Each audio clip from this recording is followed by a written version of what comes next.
बात करने के लिए लॉगिन करें www.astrotak.com। हम आज बात कर रहे हैं आपके माता और आपके पिता के स्वास्थ्य के बारे में।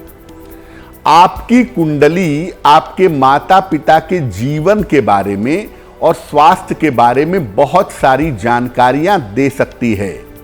क्या संबंध होता है माता पिता का हमारी कुंडली से? किसी व्यक्ति की कुंडली का जो नवम भाव है, जो 9th हाउस है, वो पिता का होता है। कहीं कहीं पर 10वें भाव को भी पिता का भाव माना जाता है, लेकिन ज्यादातर नवम भाव पिता का भाव होता है। इसी तरह से चतुर्थ भाव, चौथा खाना कुंडली का जो है वो माता का होता है। इन भावों के स्वामी से माता पिता का सीधा संबंध होता है। नवम भाव से, नवम भाव के स्वामी से पिता का संबंध होता है। चतुर्थ भाव से, चतुर्थ भाव के स्वामी से माता का संबंध होता है। सूर्य की स्थिति भी इंपॉर्टेंट होती है। अगर हम बात करते हैं पिता की, तो सूर्य पिता का कारक है, इसलिए नवम भाव के अलावा सूर्य की पोजीशन देखना भी जरूरी है। और चंद्रमा का मतलब होता है माता, इसलिए चतुर्थ भाव के अलावा चंद्रमा की स्थिति भी देखनी जरूरी है। इन तमाम चीजों से आप माता पिता की स्थिति को जान सकते हैं और समझ सकते हैं। तो अगर हमें किसी व्यक्ति के पिता के बारे में जानना है तो हम कुंडली के नवम भाव, उसके स्वामी और सूर्य को देखेंगे। और अगर किसी व्यक्ति की माता के बारे में जानना है तो चतुर्थ भाव, उसका स्वामी और चंद्रमा की स्थिति देखेंगे। इस स्थितियों को देख करके हम किसी व्यक्ति के माता पिता की स्थिति को समझ सकते हैं। देखिए, हर व्यक्ति के माता पिता का स्वास्थ्य खराब नहीं होता।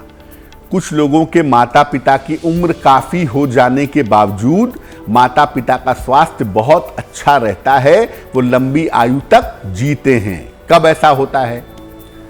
कुंडली में अगर किसी व्यक्ति के सूर्य मजबूत हो, नवम दशम भाव का स्वामी भी अच्छा हो, तो पिता का स्वास्थ्य अच्छा रहता है। नवम भाव जितना मजबूत होगा और सूर्य जितना प्रबल होगा, पिता का स्वास्थ्य अच्छा होगा। अगर दोनों में से एक गड़बड़ हो जाए, या तो सूर्य गड़बड़ हो जाए या तो नवम भाव का स्वामी गड़बड़ हो जाए, तो पिता रहते तो हैं लेकिन उनका स्वास्थ्य अच्छा नहीं रहता। इसी तरह से चंद्रमा और चतुर्थ भाव के ठीक रहने से माता ठीक रहती हैं। चंद्रमा भी आपका ठीक है, चतुर्थ भाव भी आपका ठीक है, तो माता आपकी लंबी उम्र तक रहेंगी, स्वस्थ रहेंगी, प्रसन्न रहेंगी। लेकिन मान लिया चंद्रमा बिगड़ा हुआ है या चतुर्थ भाव कमजोर है, तो माता का स्वास्थ्य बिगड़ जाता है।